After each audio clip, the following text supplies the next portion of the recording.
Bem-vindos, então, gente, à nossa 13ª aula, nossa aula 13, então, da Lei Henri Borel, dando continuidade aí, né, 13ª aula do módulo 3, tá?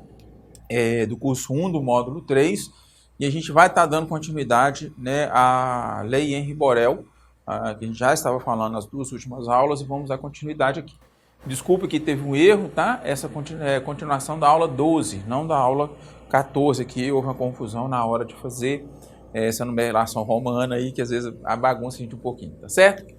Bom, nessa aula então a gente vai dar prosseguimento a falar sobre os aspectos legais e a gente vai continuar trazendo os aspectos legais de maiores relevâncias, tá? Aqui nós vamos falar do artigo 20 e na próxima aula a gente fala do artigo 21. Tem algumas semelhanças, né, mas a gente precisa apontar algumas diferenças. E o que diz esse artigo? O artigo 20, ele traz as medidas que podem ser aplicadas ao agressor, tá? Destacando aqui, gente, que essas medidas têm um prazo de 24 horas, tá bom? Para ser aplicada. A gente falou na aula anterior sobre o afastamento do lar, né, do agressor, ok? Aquilo é um exemplo, tá? Porque a gente anseia muito por essa situação do afastamento do agressor. Ok? Mas não é só essa medida protetiva. Tá? A gente tem várias medidas que podem ser aplicadas aí ao agressor, né? ao violador do direito aí, que a gente, né, que está aí cometendo essa violação. Tá bom? Assim como, quando a gente falar do artigo 21, a gente também vai ter medidas à vítima, né, tem as medidas outras medidas protetivas. É importante destacar, gente, que além também dessas medidas aqui aplicadas ao agressor, se o agressor é um pai ou responsável, tá? Lembra que as medidas previstas lá no artigo 129 do ECA também são aplicáveis, tá bom? Não vai ter diferença nessa sistemática. O fato de aplicar essas medidas previstas aqui no artigo 20 não tira, tá? Não faz com que as medidas do ECA sejam desconsideradas. A mesma coisa lá. O fato de aplicar alguma medida das previstas no artigo 129 não impede que sejam aplicadas algumas dessas medidas aqui ao agressor, uma vez que o agressor pode sim ser, né, um dos pais, né, um dos responsáveis. Certo? Então, vamos lá. Quais são essas medidas, então, previstas dentro aqui do artigo 20 da Lei Henri Borel, aplicadas ao agressor? Primeira, a suspensão da posse ou restrição do porte de armas com comunicação ao órgão competente nos termos da Lei 10.826, de 22 de dezembro de 2003. Então, uma vez percebida, né, uma vez agredida, violentada a criança, tendo seu direito violado, né, e sendo necessária a aplicação de uma das medidas aplicadas pode ser a suspensão da posse ou a restrição do porte. Porte e posse é diferente, tá? Quando eu tenho posse de armas, eu posso me locomover com a arma. Eu tenho posse, eu posso estar com ela em minha posse. Quando eu tenho o porte, não. O porte é lá, tá? Na minha casa, guardado lá, para que eu possa, por situações lá que a lei prevê. Tranquilo? Então, eu posso ter tanto essa posse suspensa, tá? Como a restrição do porte, tá? Então, eu posso ter minha posse suspensa, ou seja, a partir daquele momento, eu não posso mais andar com a minha arma de fogo, tá? Está suspenso. Isso pode voltar à frente, mas está suspenso, eu não posso. Ou posso ter o porte restrito. Um porte vai ser só na minha casa. Não posso andar, por exemplo, no meu carro. Ok? Eu posso ter o porte só lá na minha fazenda. Na minha casa eu não posso, tem uma restrição. Meu porte era para uma arma até X calibre, eu tenho uma restrição aí para arma de menor calibre. Ok? Por que pode ser restringido? Porque às vezes a restrição, se eu ponho a suspensão, né, do porte, eu posso inviabilizar a legítima defesa dessa pessoa. Então, vou fazer uso aí das pessoas que moram em fazendas. Muitas vezes elas alegam que estão lá numa fazenda distante e a única forma dela garantir que não tenha fazenda invadida é com a arma que ela pode revidar, porque até a polícia chegar lá não dá tempo. Enfim, se eu suspendo esse porte de armas, isso significa que eu tiro a arma dessa pessoa. E aí ela não vai poder ali se defender, certo? Entendeu? Então por isso que eu posso restringir a essa arma a só a fazenda. Não vai poder levar para sua casa. Tá? Na sua casa não, sua casa é na cidade, você tem condição aí de ter a defesa da polícia, não precisa. Agora, lá na sua fazenda, tudo bem. Entendido? Então, posso ter aí haver suspensão da posse ou a restrição do porte. Importante, não importa se essa arma foi utilizada ou não na violência, tá? Isso pouco importa. Não vai fazer diferença se houve ou não a utilização dessa arma, tá? Se for utilizada, pode ser suspenso, pode ter o porte restrito. Se não for utilizado, também pode ser suspensa, pode ter o porte restrito. Porque, uma vez que ele violou, isso pode indicar que ele, se tiver com a arma na mão, ele vai perder o controle e vai fazer uma besteira. Então, eu posso suspender e ou restringir. Ok? Então, não importa aí se ele utilizou no crime ou não, tá? Na violência ou não. Segundo, afastamento do lar, do domicílio ou do local de convivência com a vítima. Por que que a lei é ampla, né? Ela coloca aqui afastamento do lar, do domicílio ou do local de convivência com a vítima. Primeiro, domicílio e residência são diferentes, né? Eu posso ter o meu lar em um determinado local, mas o meu domicílio ser em outro completamente diferente. Então, eu trabalho em um outro município. Eu tenho meu lar no município X, mas trabalho lá no outro município. Tá? Então, prestei concurso, sou concursado lá, por exemplo. Então, lá é meu domicílio. Tá? Meu domicílio de trabalho. Então, minhas comunicações de trabalho têm que ser feitas lá. Certo? Pode ser que aqui no lar eu não conviva com meu filho, eu conviva lá no meu domicílio. Por quê?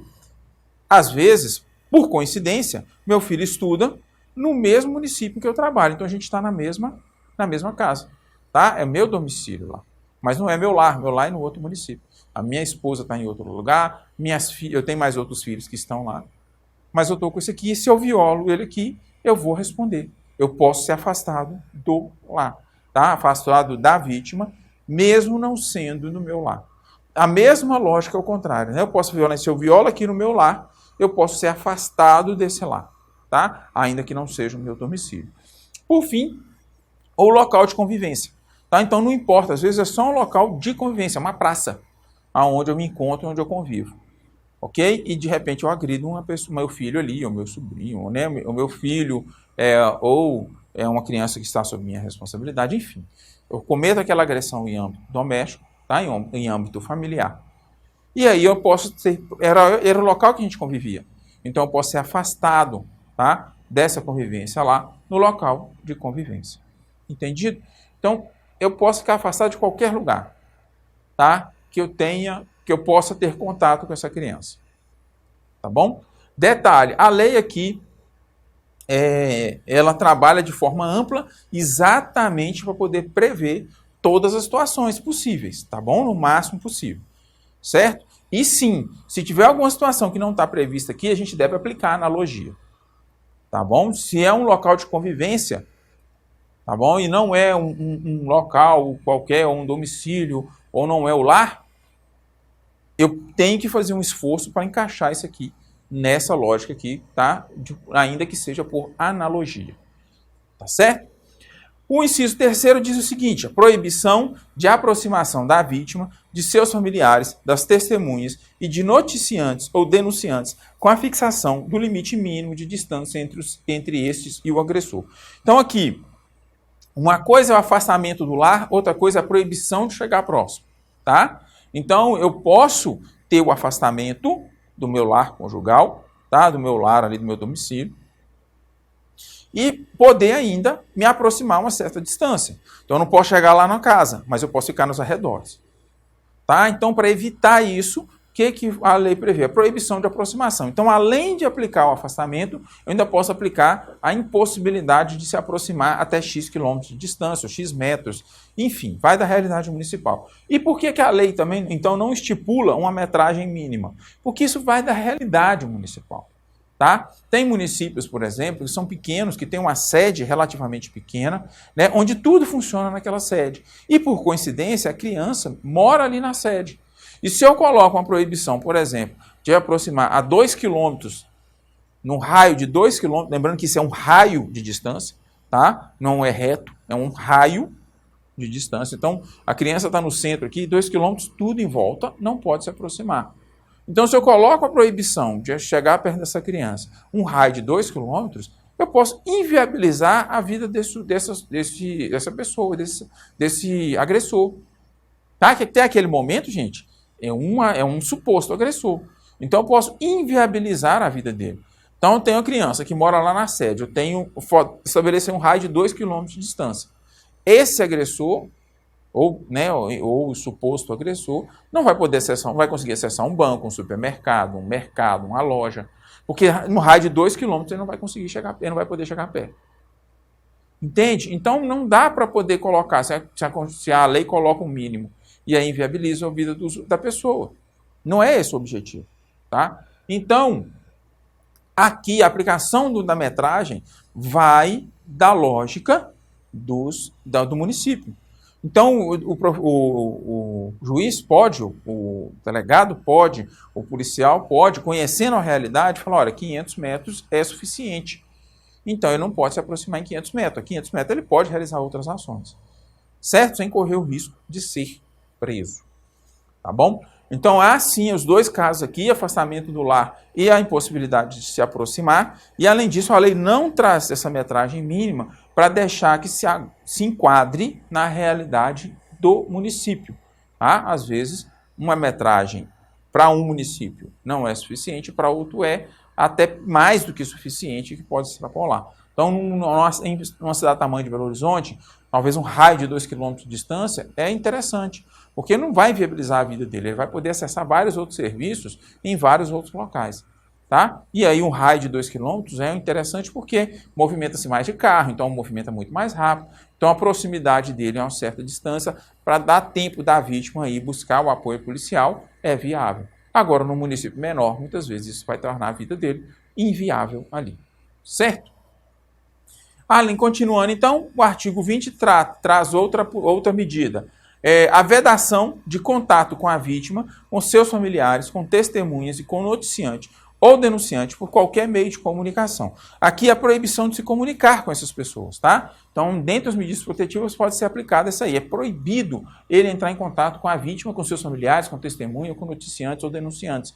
Não importa de qual forma, seja ele pelo WhatsApp, seja ele por telefone, seja ele pelo Instagram, pelo Telegram, em qualquer meio digital, e-mail, tá? Não pode, sinal de fumaça, não pode. Tá? Quando fala aqui de vedação de contato, é qualquer tipo de vedação, está vedado qualquer contato. Claro, gente, que o juiz vai estipular quem é até que grau. Tá? A lei traz aqui possibilidade.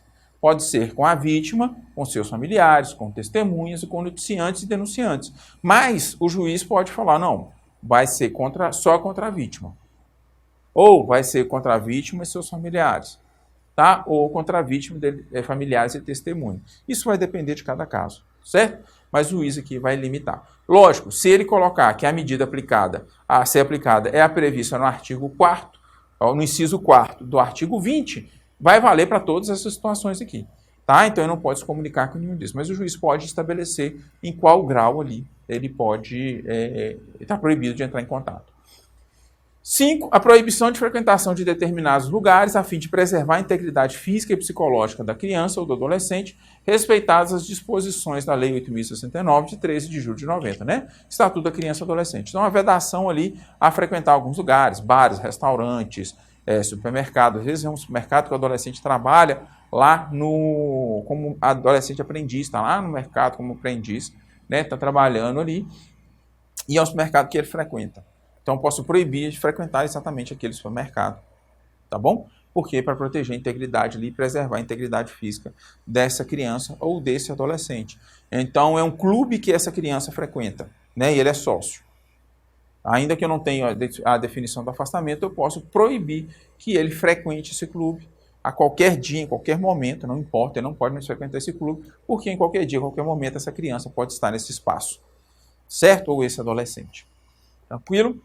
Além disso, ainda tem a restrição ou suspensão de visita à criança ou adolescente, isso aqui é muito interessante, né? É um caso onde isso sempre ficou muito complicado, às vezes era um pai que era agressor, e a mãe sabia que ele era agressor, né? E a rede sabia que ele era agressor, mas a mãe tinha que entrar com um pedido de revisão, de visita, demonstrando efetivamente que ele era um agressor, até sair a decisão, não poderia suspender então essas visitas, né? E aí ficava essa criança exposta a uma violação, às vezes a mãe tomava uma medida por conta própria, não queria deixar, prendia o menino, ele entrava na justiça, conseguia uma busca e apreensão, ia lá e buscava essa criança à força, porque não houve uma preocupação com isso, com o porquê, né, da mãe tomar essa medida. Então, aqui, né, coloca a possibilidade de restrição, a suspensão da visita à criança ou adolescente, certo? Então, isso pode ser solicitado, né? Então, o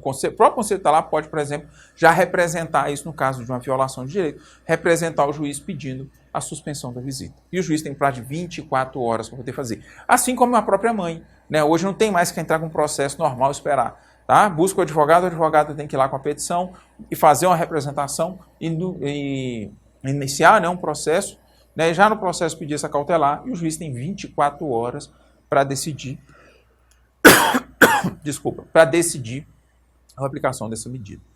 7. A prestação de alimentos provisionais ou provisórios, né? Então é uma coisa, essa criança, esse pai vai sair da casa, ele vai ser afastado lá, vai ser proibido de ficar próximo ali, não tem pensão definida. A mãe então teria que entrar com um processo de pensão alimentícia e pedir uma liminar de pensão alimentícia, o que demora um prazo, né? Inclusive pedir o desconto. Agora, com essa nova lei, não. Uma vez que ele é afastado lá, o juiz também tem 24 horas para definir, né, desde que requerido ali pela parte, ou pelo Conselho Tutelar, ou pelo Ministério Público, sei lá, ou qualquer um que tenha aptidão, tenha a condição de representar. Desculpa. Qualquer um que tenha condição de representar, ele pode pedir ali a determinação imediata, né, de pensão alimentícia, inclusive com desconto em folha, o que vai permitir que esse menino não passe fome, né, com a saída dele lá, porque muitas vezes não se retira o agressor não sai, a mãe não faz esse papel por causa da dependência econômica. Então, isso é um avanço significativo que a lei trouxe. O inciso 7º, comparecimento a programas de recuperação e reeducação, isso é encaminhamento, né, dessa determinação de que esses agressores vão para um programa, né, de tratamento, de acompanhamento. 9, o acompanhamento psicossocial por meio de atendimento individual e ou em grupo de apoio. Isso aqui lá, né, tanto no âmbito da saúde quanto no âmbito da assistência. Bom, então isso aqui encerra o artigo 20, que são as medidas protetivas, as medidas a serem aplicadas ao agressor, tá? Lembrando mais uma vez que essas medidas não inviabilizam as do artigo 129 do ECA, assim como as do artigo 129 do ECA não inviabilizam essas medidas, que podem ser, então, dadas tanto em conjunto quanto individualmente. Tranquilo? Com isso, então, a gente encerra a nossa que deveria ser 13ª aula e não 14ª, e aguardo vocês na nossa próxima aula.